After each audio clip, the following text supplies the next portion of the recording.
All right. So with the first session that you guys did with Saad, I had a look at the video of his talk, and for those of you that haven't seen it yet, I think it's worthwhile going through that as well. The talk that I'm doing today is supplementary to what he's already spoken about. So you had a look at you focus more on the basic science and on management. Really a very nice talk, and I hope that what I'm going to talk to you guys about today is really supplementary to that.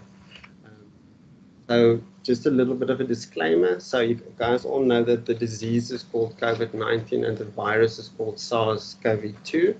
If I do mix the two up, just know that I'm not doing it on purpose, and it's probably just easy when we talk about the disease process, and I'm just going to talk about COVID-19. So it's actually the virus, forgive me for that, but that's what I'm talking about. So the virology is quite interesting with COVID-19. So it's a huge group of viruses. It's called the nidoviruses, and one of the subfamilies is called the coronaviridae, or the coronaviruses.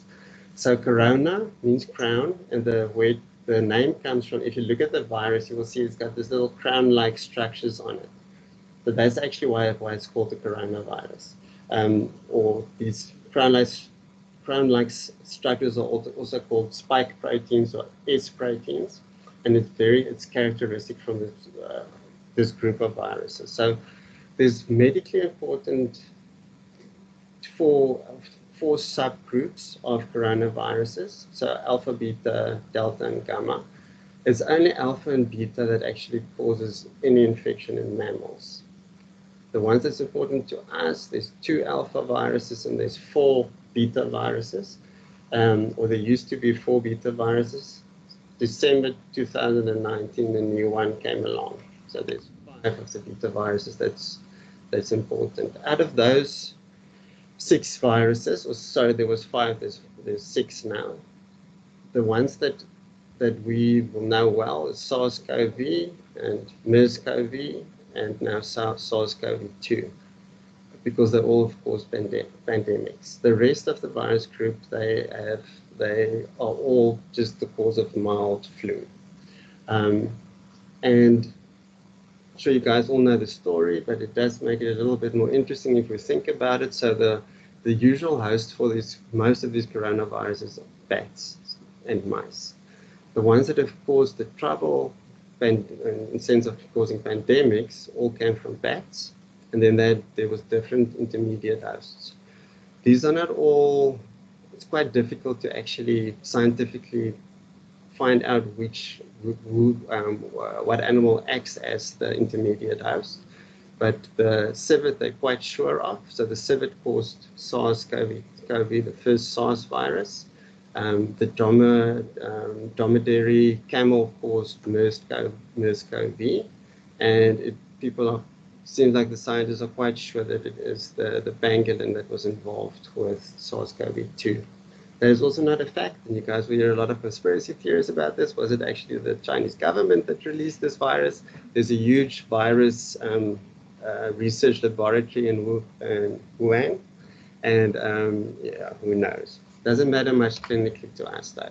Just something interesting. So in Afrikaans, pangolin is called the itermagog. So that's quite a tongue twister for you. And it's quite obvious that these things should not be eaten. They are, number one, quite cute, and number two, they are very, very, very endangered. So there's a lot of groups, if you guys have a look on the internet, that's lobbying for them even before this happened. They're very, very endangered. They're very friendly, shy little animals.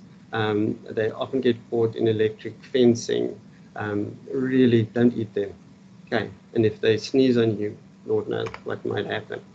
All right, so the virology is also interesting with SARS, with this whole group of viruses. So ACE2 is actually one of the proteins that enables the virus to migrate across the membrane. So first, the virus spike adheres to the ACE2 receptor, or one of the spike protein, and then there's a transmembrane protein that also should be associated with that same organ to actually facilitate that, and that then opens a gate for the virus to enter the cell. So ACE2 is obviously, if you guys remember some of the physiology, it's everywhere in the body. But obviously there's a lot in the lung, and there's a lot in the vascular system, and there's a lot in the gut. And this might be the reason that we're seeing a lot of the symptoms that we see. So that's why I thought it might be important to talk about that. And then just a basic thing about the pathology with really any viral infection, but it's good to think about this. There's actually two phases to the body's response and the pathology that we see. And the first part is that there's when the virus actually enters the cell, it can actually destroy the cell. So you have direct viral pathology. So it's the destruction of cells directly caused by the viral particle itself. And then the second part of the response is really your own body that's now attacking this virus, and that can go astray, and that itself can cause pathology. And then also you should think about your body's response having two phases. So the first phase is really the innate response. So that innate immunity or immunology has got a lot of factors to it. So your skin is an innate factor, and then some of the non-specific immune cells that attack the pathogen. And that is the initial response that you get, and then you get the matured immunological response, which then will be actual antigens that's produced to the specific pathogen. And those two pathologies, when they become clinically apparent, also look very different, and they've got different timings. So I think you guys touched on the different phases of what seems to be the COVID pathological clinical story. So what happens to the patient when they get COVID, and a lot of that reaction or a lot of that clinical process that we see is related to the immune response and that your body is actually launching. But we'll talk a little bit about that as well. So this picture you guys will see is everywhere. So there's a lot happening here. So I want you guys to first just focus on these three phases. They are not clinically well defined in terms of time. So you can see that the axis here at the bottom is the time course. It's not very well defined really what pathologically is happening with what we clinically see, but it does give you an idea what to expect. And then the severity, so the severity is this wiggly little line here, all right? So it basically tells you as this response goes on, it gets worse. So that's the first thing to remember about SARS is that, remember about COVID, is that if the natural story of this infective process is to get worse if you don't exit somewhere. So the patient is not going to have a lingering response just for 3 weeks and go on and on and on and on. Either they will get better, so your immune system is winning the fight, or if that doesn't happen, the natural progression of this disease is to get worse and worse and worse and worse. And then how that clinically manifests kind of depends on where you are in this response that your body has to the virus. Okay, so early on, first stage, it's just a viral infection. So you get the virus is actually penetrating the mucous membrane, goes into your lungs, and you feel crappy. So you get malaise, and you get a little bit of cough, and you get fever. So it's very non-specific. And then one of two things happen. So you can exit anywhere along that pathway, so you get better, or you can go on to the second phase. So the second phase is the lung phase, so the patient will get pneumonia. Then the type 1 and type 2 is a little bit fuzzy still in terms of what that means. And even if you listen to lots of talk of different people, and the reason for that is because this is where the controversy lies and where the strangeness that everybody's talking about with COVID lies. So either the pulmonary phase can go into hypoxic phase, or you can be non-hypoxic, non-distressed. And then if you talk about that hypoxic phase, it seems like some people get what we can talk about as the happy hypoxics. So they are hypoxic, but they're not overtly distressed, or you can go into a more classic ARDS type of pattern. All of these things overlap, and there's no specific critical point that we can say the one is the other, but this is kind of a spectrum of disease that one should think about. Okay, and then another concept to think about is, and don't get confused, so this doesn't mean that if you got ARDS that you're going to go here, but there's a little bit more overlap with that, is that you can go into this hyper-inflammatory immune response, cytokine storm, whatever you want to call it. So just listening to my last 2 minutes that I talked to you, this is quite an intricate pathological system that is evolving here. Okay, this specific picture that you've got up there, where that comes from, is actually a transplant specialist. So it's a guy that really knows about immunology, and this is how he saw this process evolving and what he thinks is going on. This is a theory, okay, a theory, or this is a postulation. So a postulation does not a theory yet make. This is everywhere. Don't see this as the gospel yet. This is somebody's view of what is going on. But there's definitely a lot of these clinical, pathological episodes that's happening here, and nobody's fully put it together. But this is probably one of the best explanations out there of what is going on. Okay, so we might come back to this again later. All right, then, so what I'm actually supposed to be talking to you about today is the the clinical course of COVID, and then the second part would be risk assessment. So I'm going to quickly run through that. So if you talk about the clinical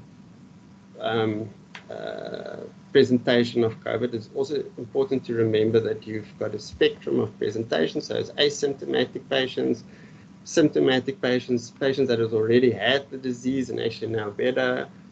So how I like to think about this whole process is actually to start with a sick patient. Okay, so this is where we are currently in our framework. So we've got a community that's full of COVID infected patients, and they are walking around. So the first question for me is really, so how can, and we call it the patient that has got the infection, Mr. Red. So Mr. Red has COVID, okay, and Miss Yellow will be our victim or possible victim of COVID infection. Okay, so the first question that we want to answer is really, so how can Mr. Red give this infection to Miss Yellow? Over what time period can this happen? So can he do this when he's infected? Well, when he's symptomatic only? Can he also transmit this when he's asymptomatic? And is that until he's asymptomatic for a week? Okay, then what is the actual risk of her getting it? So yes, he has it, but if she, is a risk really 1 in a million? Obviously not with COVID. No pandemic can have a low risk of infection. So the severity can vary, but there's definitely going to be a high risk of actually infecting a second person. Okay, I'm sure you guys have had a lot of discussion about this, and we've kind of moved out of the phase of discussing this a lot. So the first thing that happened is there's a lot of steps of uncertainty or breaches of uncertainty that we have crossed and are going to have to cross with COVID. And the first was really, so what is my risk of getting this? How can I really protect myself? It hasn't been fully answered, and I'm not going to go 100% into that today, but this really borders on where should we be using PPE, who should we be using PPE, what type of PPE should we be talking about and using. So it's very important, and I want you guys to have that discussion. It is a very emotional topic because there is the science, very, very little science really behind this. So a lot of what we know and what we think we know and what we preach as gospel really comes from expert opinion during the previous pandemics, Ebola and SARS. And we took that from day one, and that was how it is. And now people are actually actually questioning, so is this actually right? It creates a lot of uncertainty in all clinical staff. And I think the way to tackle this is really just listen to all the conversations, but you must demand and you must adhere to guidelines. So there is, at this stage, it's very, very important to be very clear. This is the guideline. Yes, we might have to change this. If we have to change it, we will make sure that we can actually give you that PPE. So that's enough about PPE and the need of it. And the reason that I still just quickly talk about it, because I know it's on everybody's minds, and I just want to acknowledge that. And that's okay, but we will move away from it just for now. Okay. So the ways that you can transmit this virus is you can transmit it through droplet spread, all right? So patient is coughing, you are aerolizing some particles, okay? Second way is through touch, so contact. So it can be direct, so this couple is touching here, but it can also be through fomites, and that is probably the thing that we tend to overlook. So very important that if we've got a surface, that we clean it and that we scrub it and then we keep it away from the patient as far as we can. And there's a lot of science, or not a lot of science, but there's some science that really shows that it can stay on certain objects for quite long. So they're talking about up to 4 days if you don't wash it off and you don't try to disinfect it. So be careful of surfaces, right? Then, how long will this will Mr. Red actually be pose a problem of being able to transmit the virus? So it's very clear to everybody that as long as the patient is symptomatic, then it's definitely they are still infected. The big controversy is really about if people are asymptomatic, can they also transmit the virus? So there is probably enough evidence to say yes. In how far that is clinically or epidemiologically actually important, only time will tell.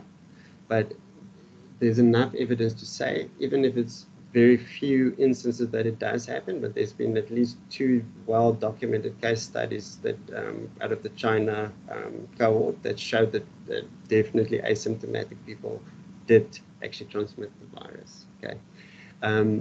But a lot of the advice that we give and the time periods that we give is still kind of tailored to being symptomatic, but that is on the assumption that it's not a big proportion of the population that is transmitting this disease asymptomatically.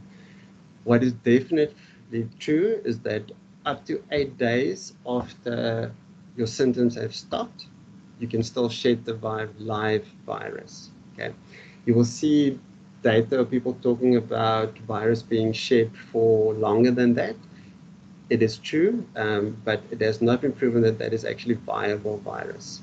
So if it's just little pieces of blots of the RNA that's being excreted, it cannot replicate. You will need the intact virus to actually still be able to replicate it.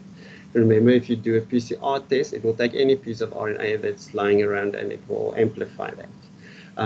So I'm not saying that it's definitely not beyond 8 days, but definitely can say that it is for at least 8 days people are infected. And then, so what we end up doing is we're saying, okay, so after patient has been symptomatic for 2 weeks, after symptoms have started, for 2 weeks after that, we are taking them out of isolation.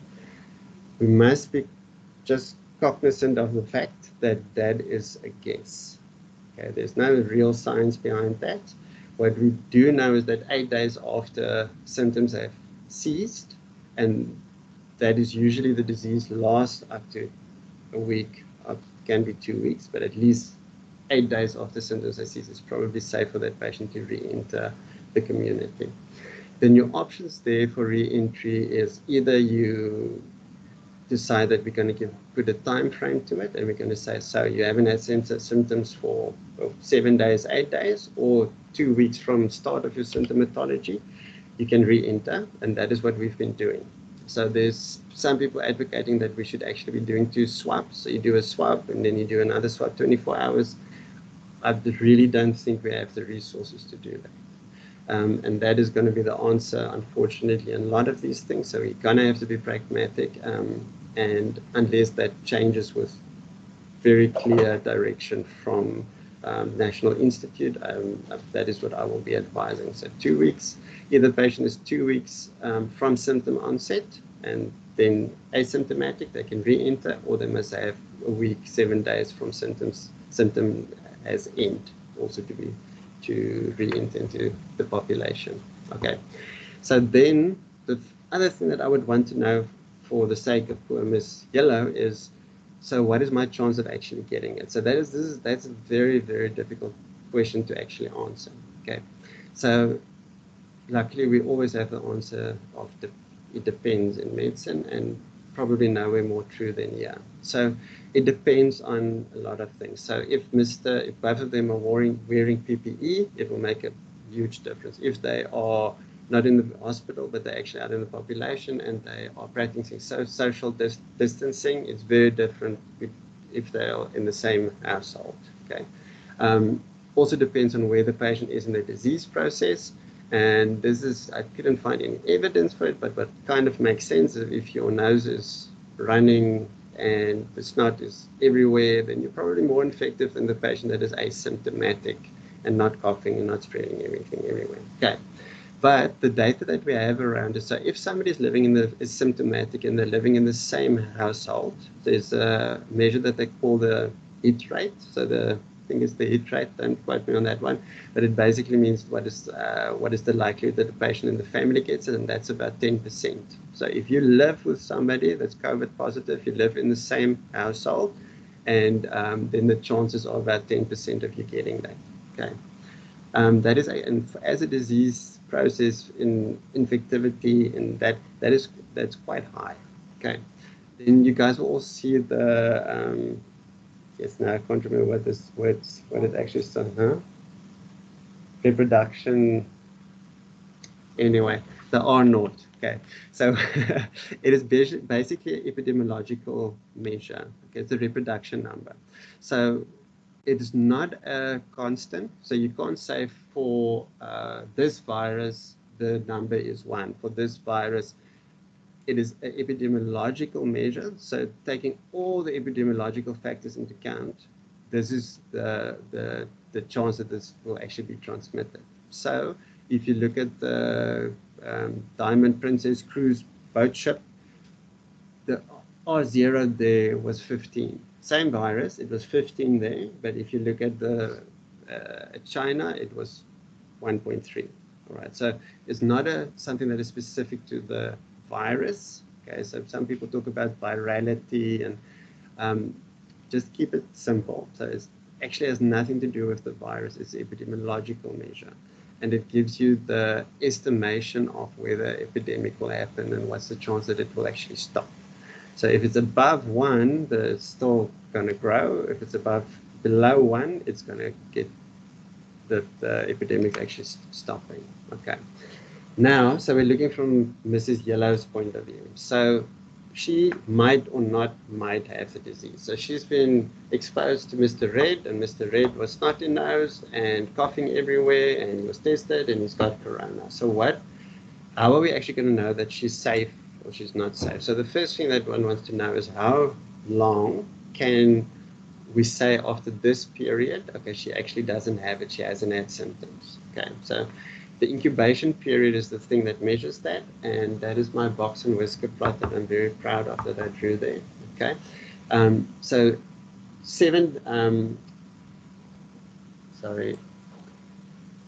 it's up to 14 days. Okay, that the incubation can happen, but the median is around 4-5. All right, and if you look at the interquartile ranges, it's between 2 and 7. So what that means is that 75% of cases will be less than 7 days, and 25 can still be more. So if you get to 14 days, then about 99% of cases would have happened already. So only 1%, so 110,000 cases will be longer than 14 days, the incubation, right? So on a population level, 14 days is a good measure to use. So we can say that if you've been exposed to Mr. Red for that was 14 days ago, and the last 14 days you've had no symptoms, we're quite sure that you won't progress to symptomatology and you probably don't have the virus, knowing that we will miss 100 out of every 10,000 patients. Okay. Um, right. So if she now starts developing symptoms, so what are the symptoms that we can expect? So I like to think about 4 symptom groups. So it's either constitutional symptomatology, so that would be I've got a fever, I'm feeling crappy, I've got malaise, I've got body ache, I've got a headache, all right?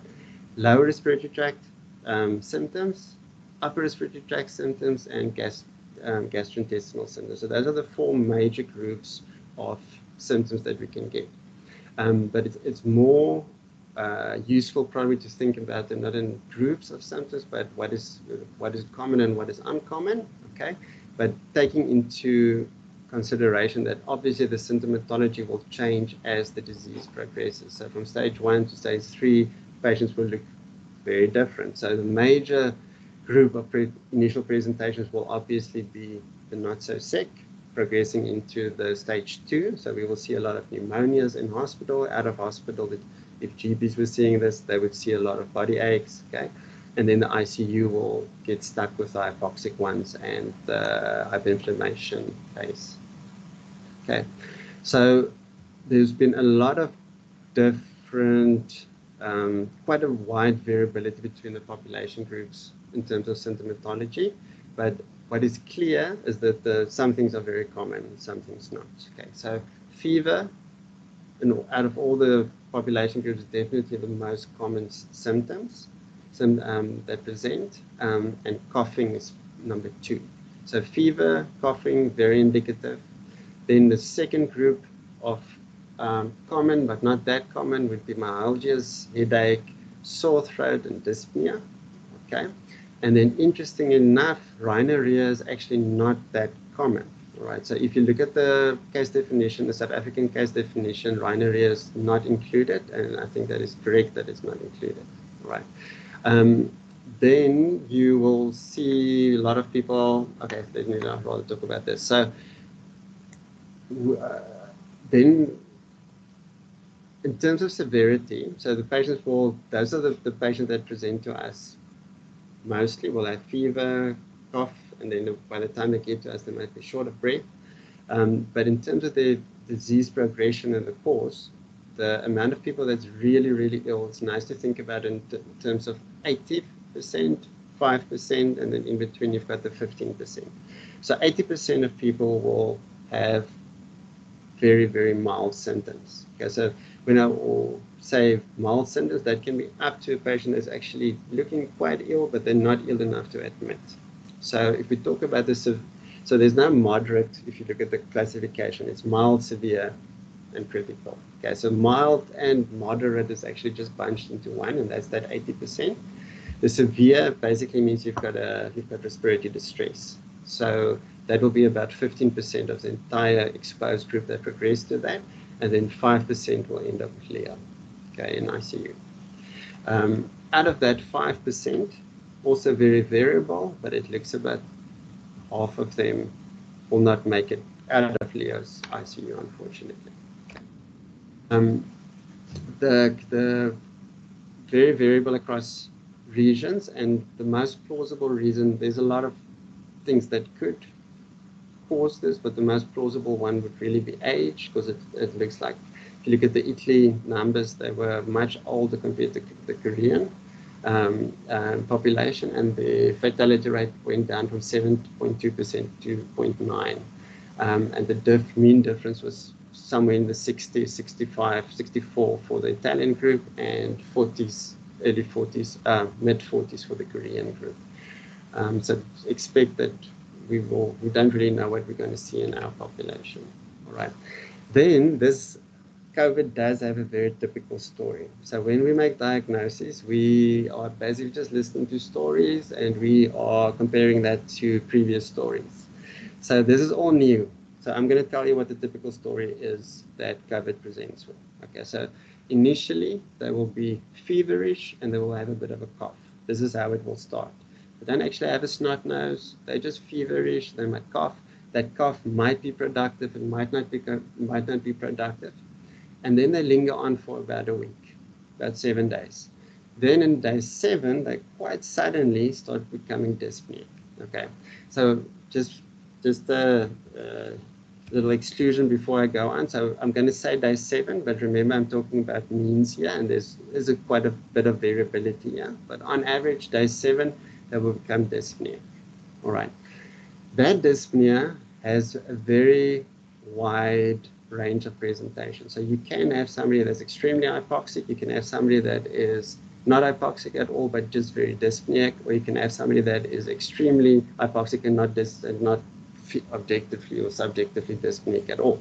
Okay, but they will become short of breath or hypoxic or some respiratory thing about day 7.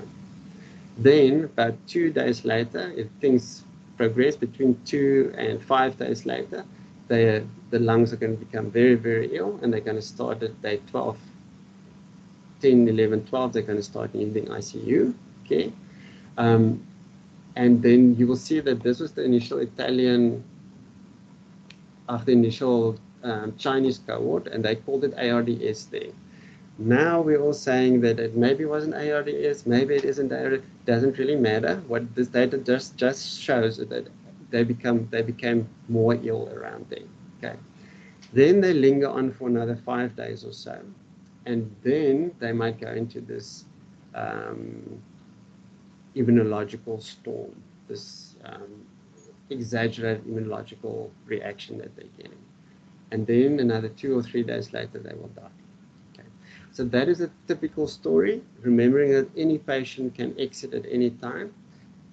If they start becoming that ill that they need ICU, they are, depending on risk factors, their cause are pretty much predetermined.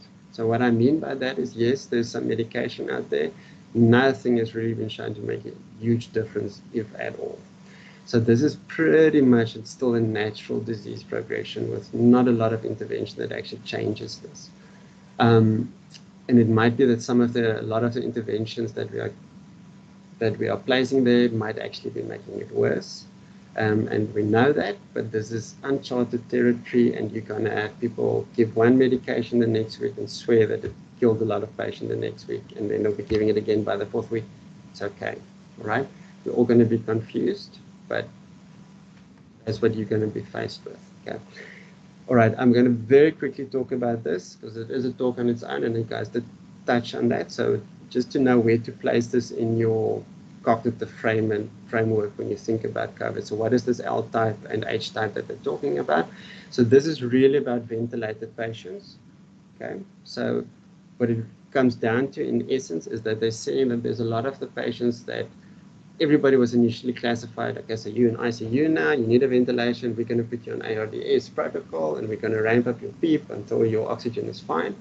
What they're seeing now is that there's probably 2 different subgroups. Okay, don't get confused with elastance and with compliance. So the L type is low elastance. Elastance is inversely proportional to compliance. So the L type is actually high compliance. So that is the high compliance, stiff lung, CO2 is still preserved, okay? But they might be the ones that don't actually need to be ventilated at all, okay? And then the reverse is the H type. So I'm not going to go on too much about this. Have an idea about it, read about it, it's very interesting. If you start putting people on ventilation, then you must know this very well. And I think where we are heading with this is that we're just going to have compliance specific ventilation. So if the patient's compliance is this, we will ventilate this way. If the patient's compliance is this, we will ventilate that way. Or we will move over to a mode that can actually do that automatically. Then, so anosmia and dysgeusia is something that's been popping up everywhere.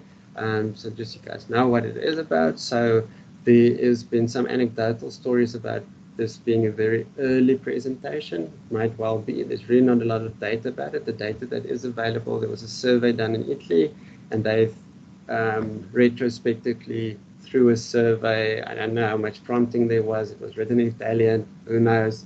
They said that about 1/3 of the patients. It was not reported as at all in the Chinese cohort, so it was not something that they noted there, but the Italians up to 1/3. I would be very wary of this as using it as a strong indication of anything. ask it, might be interesting, pattern might form, but you're definitely not going to exclude anybody because they don't have anosmia or dysgeusia. Yeah, so dysgeusia is just a bad taste in the mouth for those of you that also haven't had time to look it up. All right, so that is about the clinical presentation. So what I want you guys to take home from this is just I have started to form a clinical framework, so like an idea about how does this patient actually look when they come in, so that you can see it, because this doesn't fit in. So the importance of this is if somebody comes and the whole story just doesn't fit in with this, we should be very careful in this time of COVID to not miss other things. And we know and we're going to accept that we are, but we must still be vigilant. Every single patient encounter that we see is like, wait a minute, I know this COVID actually looks like this, and COVID, this doesn't fit in. So we can still catch those PEs, and we can still catch the patients that actually have other atypical pneumonia. Okay, so I hope that you guys have an idea about how the patient should look. What's the time? It's now 14:43. Okay, so I'm going to quickly go through risk assessments. I want to rather talk about this as a conceptual thing than specifically. We're going to talk about COVID, but kind of see it more as a case study in this. So risk assessment is a very wide topic, and if you think about why we would want to do risk assessment here specifically, so if you can find out what the patient's risk of actually spreading it to the community, then you can actually contain this patient, put them in isolation. If you can figure out what the risk is of a specific patient actually contracting this, or a patient or a healthcare worker, what is your risk of actually contracting the disease, you can actually put them in, avoid exposure and put them in an area that they don't have to be exposed to this. And if we can know what the risk of severe disease actually is for a patient, we can say, okay, you're at very high risk of this, therefore we should have extra precautions to actually not expose you to this, and we might also have an idea about where to dispose of the patient. Okay, so just what this slide is about is, if you think about risk assessment, we are using it constantly. So we are constantly wanting to say, okay, so if you are in this situation, I want to predict what might happen to you. That is basically what risk assessment is. Okay, and we use various ways of doing that. So we've got risk stratification tools. So we use hard score. We've used the CURB-65 score for pneumonia. So in essence, what I want to say is developing that type of framework and tool like CURB-65, hard score, literally takes years. All right. So be very wary of any information that is given to you as a pre-packaged thing that's going to tell you, for a COVID patient, this is what is going to happen. Because I've got bad news for you. Nobody really knows yet. Okay. But there are some things in general about risk that we can make some predictions about. Okay. So what we can predict is, number one, that if a patient is older, especially if they hit around 60, they've got a higher risk of getting the disease, but they've also got a higher risk of developing more severe disease, and they're also at more risk of developing, of dying, developing death. Okay. All right, so age, and the same goes for cardiovascular disease, the same goes for diabetes, the same goes for hypertension, chronic lung disease, cancer, and chronic kidney disease. Okay. Those are pretty clear that if patients have any of these, and especially if these are combined, the effect is actually exponential. They will have a higher risk of dying, of becoming severely sick. Okay. You will see on the slide there that there's some risk factors associated with mortality, and you will get the odds and see the odds ratios. So just as an example, so if you look at the COVID Chinese group, so if you're above 60, your age of your chance of dying, so your relative odds, is 10 times higher. All right. So one can look at epidemiological data to try and predict. You can look at clinical variables to try and predict what's going to happen. So you want to look at the patient's rest rate, and you want to look at the patient's GCS. And because they've got a low GCS and they've got a high rest rate, I can predict that you're going to be very ill. So this is what all these predictions try and do. So it's either clinical, epidemiological data, or we can look at laboratory. So the laboratory data that seems to be predictive is number one, and it's probably the one that seems to be constantly talked about and seems to have value, is a lymphopenia. So where does it have value? So it does not exclude, but it's unlikely for the patient to have COVID with an absolutely normal lymphocyte count, especially progressed COVID. It tracks, so the sicker the patient becomes, the lower the lymphocyte count will fall. And then something that seems to be more sensitive and more specific is what they talk about the neutrophil lymphocyte ratio. So if that is more than 3, you're most probably dealing with a very sick patient. And this patient is also more likely to become more ill. Then you've got very non-specific laboratory data. So the elevated liver enzymes, LDH, these are all probably just telling you that this patient is sick. It doesn't really track very well with disease progression. So the sicker the patient becomes doesn't really always rise in tandem with that. Okay. The one thing that doesn't happen often, but if it does happen, you should be quite careful of this patient, and that is D-dimer. So if the patient, I'm not saying do D-dimers on all of them, but I am saying if the patient is critically ill, that a D-dimer is quite a good idea. I'm sure you guys have read and seen that there's quite a lot of overlap with hypercoagulability as well with this disease, and some people are even postulating that it might be part of the primary disease process, that you get microemboli. Okay, it could be, we'll see, all right? But what we do know is if the patient's D-dimer all of a sudden start rising, they are in trouble. The question then comes, should one start treating them empirically? So there's no data on this, but it's definitely something that one should think about. There's some numbers that's been thrown out on, I think it's Josh Frackus, Freitas Frackus, I can't remember his name, their website that actually say if the D-dimer is this, actually prophylactically start anticoagulating your patient, right? The rest of the stuff is pretty much non-specific. So troponin, yes. So if the patient there's a subgroup of patients that when they become very, very ill, maybe part of the cytokine storm, maybe de novo viral infiltrate, nobody's sure yet, and they have a myocarditis develop.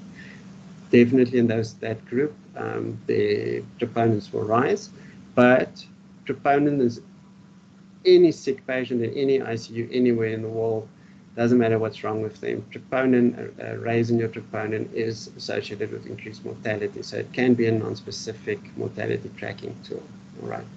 And the rest of the lab results are pretty much the same type of story. Okay, so CRP, is it helpful? CRP tracks with disease. So the patient, as they get sicker, their CRPs go higher. It's very often, it is raised. Not the same for procalcitonin. So if your procalcitonin is raised, those are probably very, very sick patients. Okay, it does not exclude it though, so it's probably not helpful doing procalcitonin. All that you will find is that the extremely sick patients, that group, if they do have procalcitonin, they've probably got a higher mortality. Okay, but definitely not enough data to support anything. Last thing I'm going to talk about. So then there's already out there's some predictive calculators. So your Brescia, I think it's Brescia, it's Italian, probably how you pronounce it. So it's a score, but if you have a close look, it's 1 to 8. It's really just in-hospital flow diagram where they decide what to do with the patient. So it's not predictive. It's really consensus one hospital. So not applicable really to us, and it kind of tells you more, as does ROX, when should you move from nasal cannula to high flow, from high flow to CPAP, from CPAP to intubation. So we don't have that, so it's really not applicable to us. Same with the ROX score, ROX. So the ROX score basically takes your respiratory rate and it takes your FiO2 ratio, and then it divide by something else. Yeah, I'm going to use this. And it helps you to decide if you need to, is the patient going to actually fail high flow oxygenation. All right, we don't have it, so it don't really matter. What all of these scores kind of evolve to, so if you listen to the podcast and the guys that are actually using this, what they end up using this for is as a shorthand communication to each other how sick the patient is. So if they want to tell the patient, oh, that one is a ROX 3 or that one is a ROX 4.5, okay? We might be that we might need something at some stage like that, but if you do hear people talk about it, just know that it's not actually what it's designed for, right? Absolute last thing before I stop. Okay, so also be careful for some of these tools. So there's a new one that's out now. So it's a new predictive disease severity patient with COVID-19 in Wuhan. And the thief, if you remember, I talked about CRP and I talked about the neutrophil lymphocyte ratio and the D-dimer. So we all saw that these are the three that's got the strongest predictor. So what these chaps did is they retrospectively looked and they did logistic regression analysis. But that basically is you take a big pool of data and you extract all the data and you make a formula to see if you can predict what is going to happen in the future. So it's statistically very nice, okay? If you read through this, so they don't actually say when they actually measured it. So if you just measured CRP and a D-dimer in a very, very sick patient, you can't actually predict that they're going to be sick because they're already sick, all right? So just be careful with these type of things. It's very easy if you do logistical regression analysis to just kind of pick what you want to kind of suit your formula. Very, very difficult formula. So you take your CRP divided by your neutrophil, divided by your lymphocyte, divided by your D-dimer. It's not very user-friendly, I would think, anyway. And we don't have the data. That's it. I have rushed through most of that. Okay, obviously, my last slide.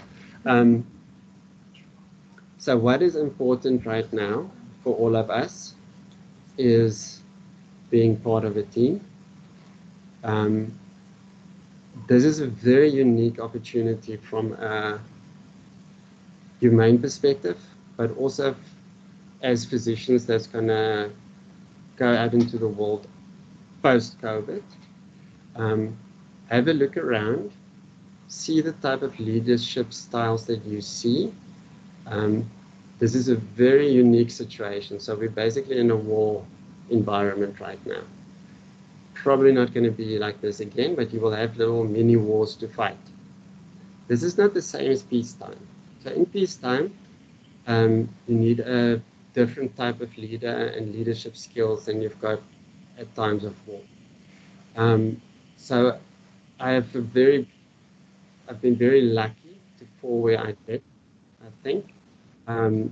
We've got a general in the form of Roger that has managed this with the help of Jooste and his entire team. But I think has managed this in a way that I am really in awe. And I'm standing a little bit at the sidelines being new and just knowing that if I was there, I was not the guy. I'm not the leader for this whole time. What you need is somebody that can give extremely clear, well thought out, and actually very minimal direction. So you want somebody that will say, okay, guys, I need everybody to do this, and this is what we're going to do. The reason that we're doing this is because we are following guidelines, and this is what we're doing. All right. I'm sure if there's value in standing at the side and being a little bit soft entry point for people that need that, okay? But you need to be very clear and you need to be directive here.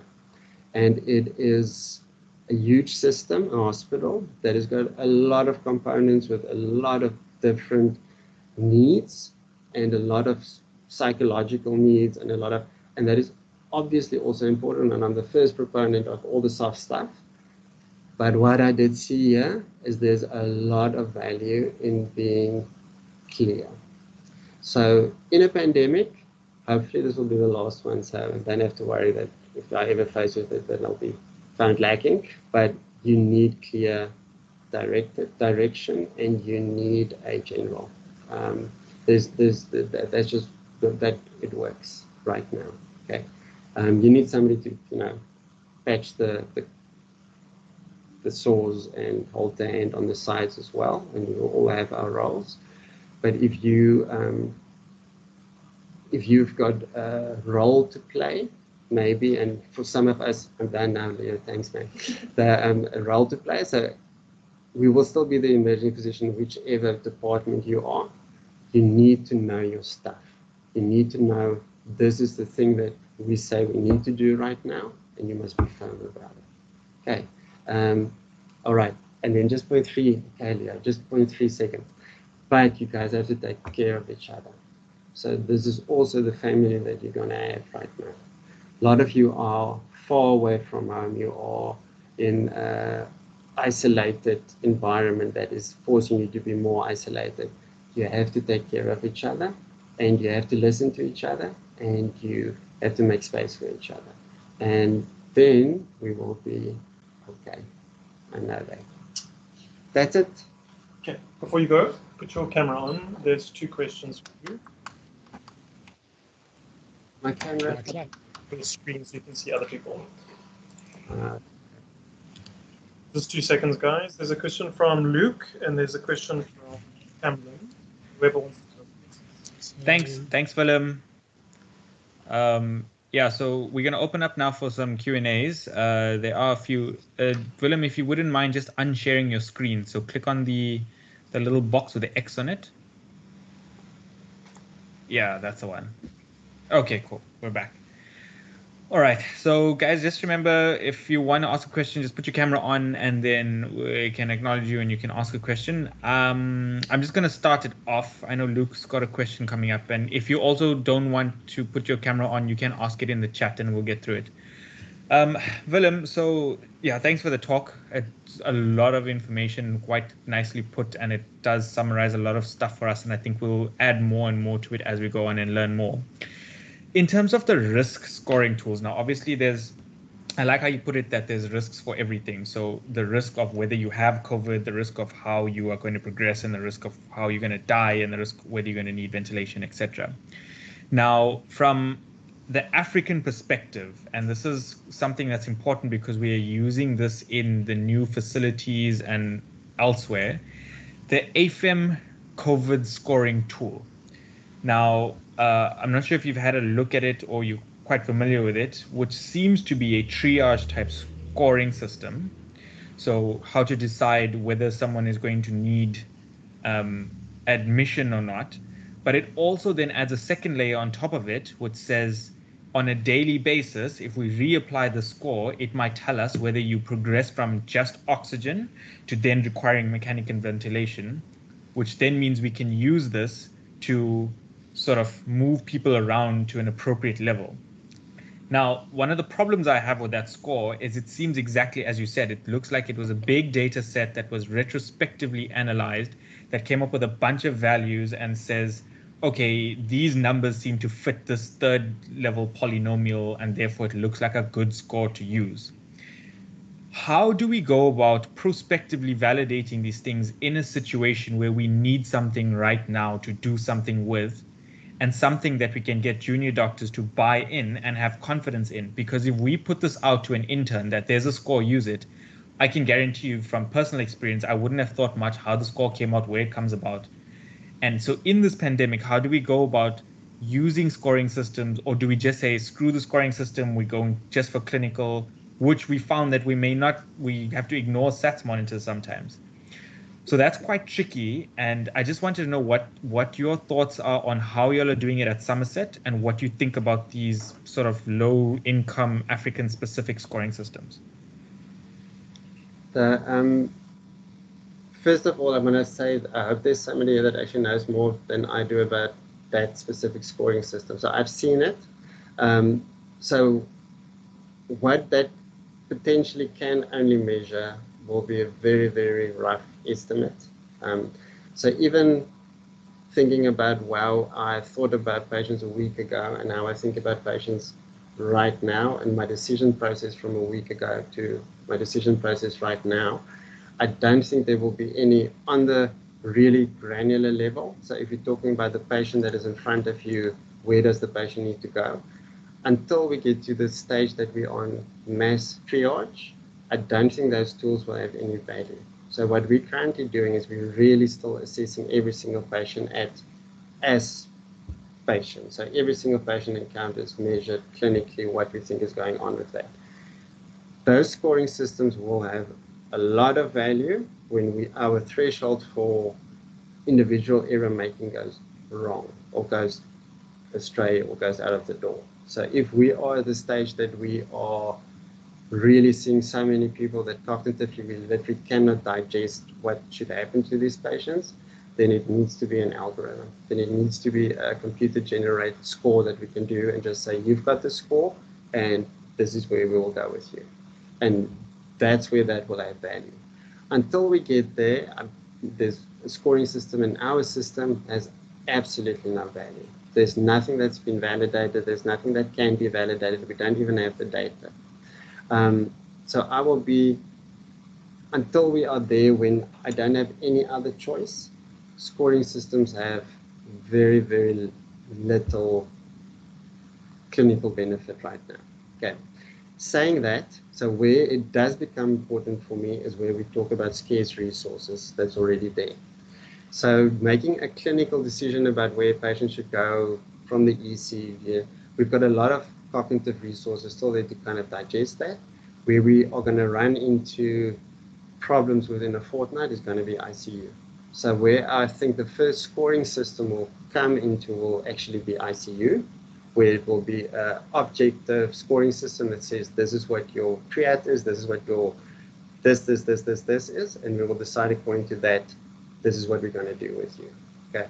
I know I digressed a little bit from what you actually asked. Okay. But so in general, scoring systems to decide where patients will go on such a generic level, it might have some benefit right now, even in triaging the patients pre-hospital, in hospital. I don't think there's a lot of need for them or utility for them at all. But I wonder if Lauren might not know more about the scoring system than I do. Ask Lauren quickly. I think so. That's okay, but then we can take it up into.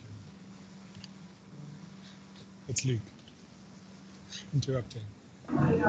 Willem, you're putting me on the spot.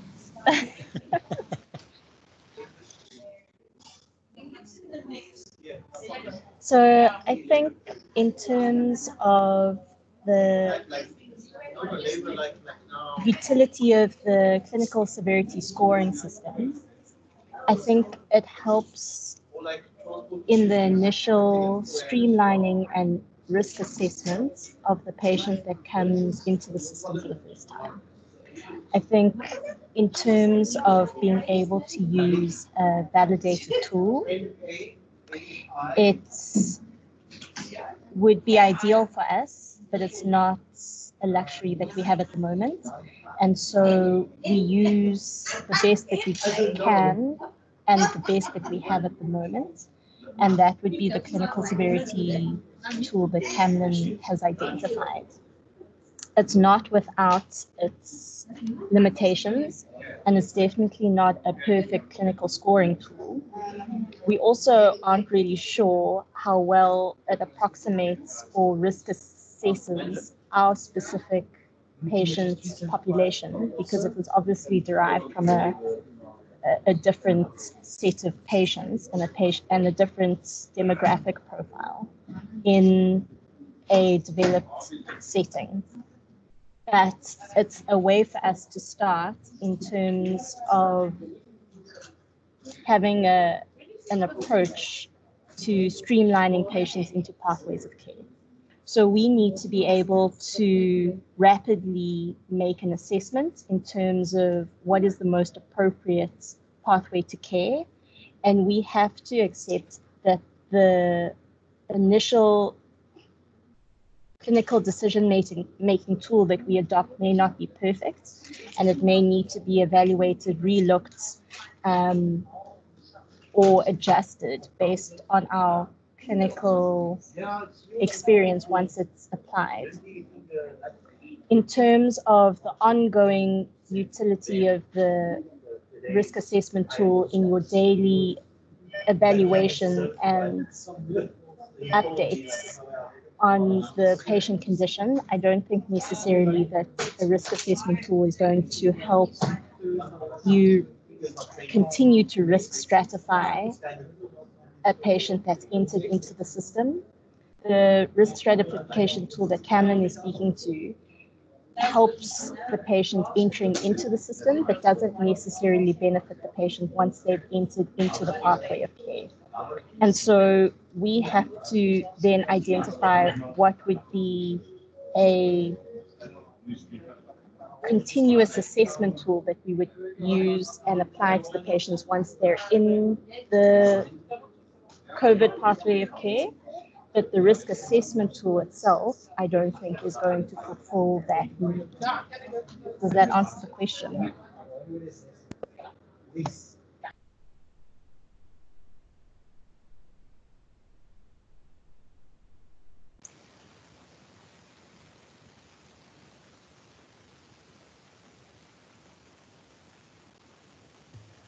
Yeah, Luke, you're up.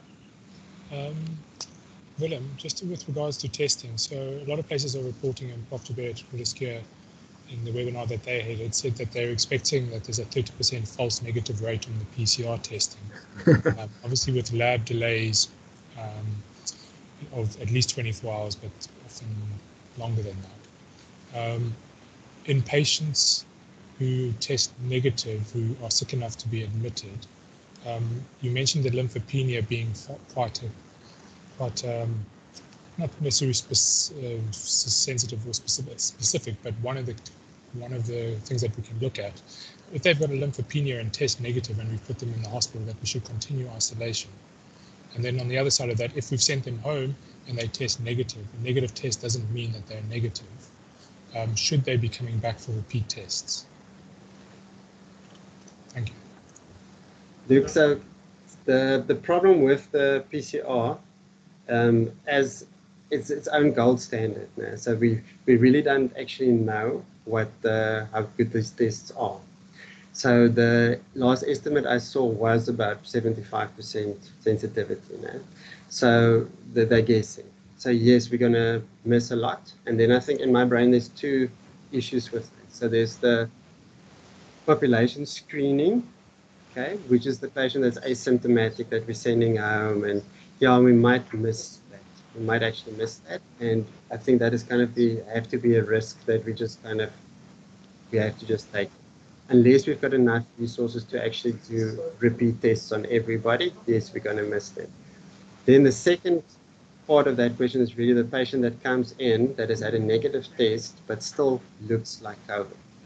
So if a patient comes in and negative test or does not really meet the screening criteria and they've got other things. So a patient that comes in and that's got diarrhea and they look a little bit hypoxic but not too bad and they're confused. Now you also do the chest x-ray. So I'm listing a lot of things here. So I think the lymphocyte count will definitely, or the LN ratio will definitely be of help, but it will be in the whole picture profile. So with that patient, it will be, yeah, no, this still has the lymphocytes that's low. I know that the PCR is negative. The lymphocytes are now, the x-ray still looks a little bit iffy. Those patients, best thing is repeat the nasal swab.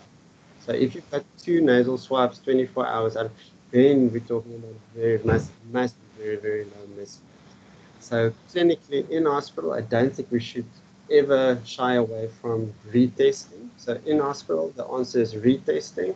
Out of hospital, I don't think it's going to be feasible to do retesting on everybody, and therefore we're just going to have to take the risk. That's what the sensitivity of that test is, and that is what we're going to miss. Does that answer? Yeah, no, that's more or less what I expected. It is going to be a problem, and we do have to prepare ourselves to be telling patients that although you've tested negative, you still need to isolate for 14 days. You know, we're going to come out of lockdown, and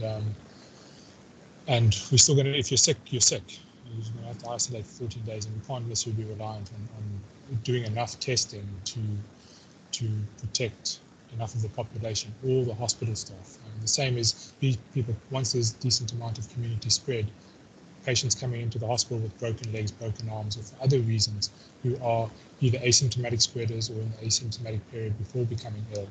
And we can't test every person that comes into the hospital and that is admitted. And so potentially patients will fall sick in hospital and they should be treated as COVID.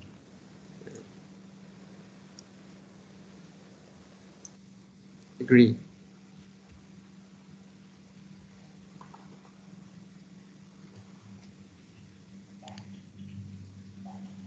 Okay, guys, do we have any more questions for Willem? Sorry, I have a question. Sorry, Willem.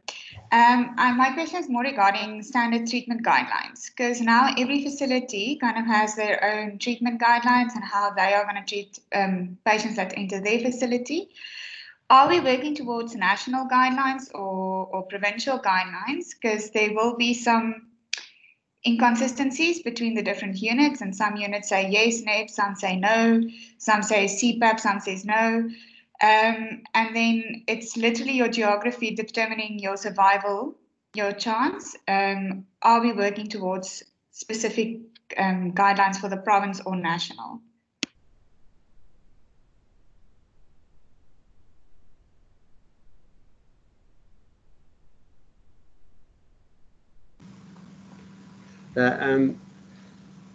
So there will definitely be guidelines coming out. I don't know when, and it will probably be the first set that will come out will be from the Critical Care Society.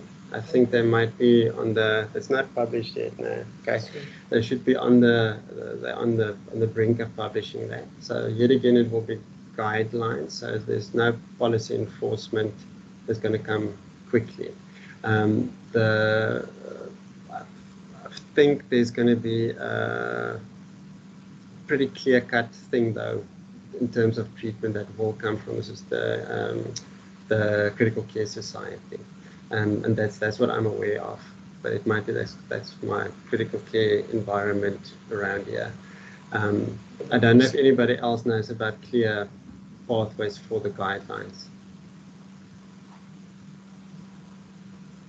Anybody else knows?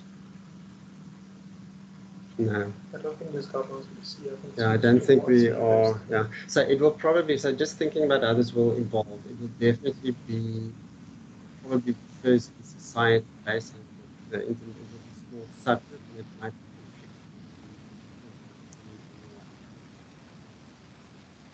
be. There are some palliative care guidelines that have come out, and CAT and the Palliative Care Society have done a webinar, which I'm busy putting together, and we will actually be doing as a flipped classroom at some point in the future, just around the palliative care stuff. So there are some guidelines from that side and some really good advice from the team on that, from CAT in that video, which I will link and which we'll do a flipped classroom at some point. Thanks.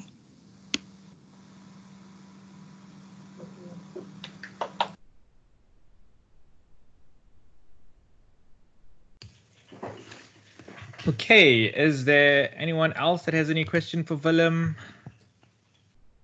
Going once, going twice, go on. Okay, awesome. Thank you so much, Willem. Thank you for everything. Guys, please don't forget, in the chat, there is the link to the feedback form. Please, that feedback helps us so that we can streamline this process in the future. And there are also some other resources that people have been posting in there for now that will be still available offline, sorry, not offline, out of this meeting in our group.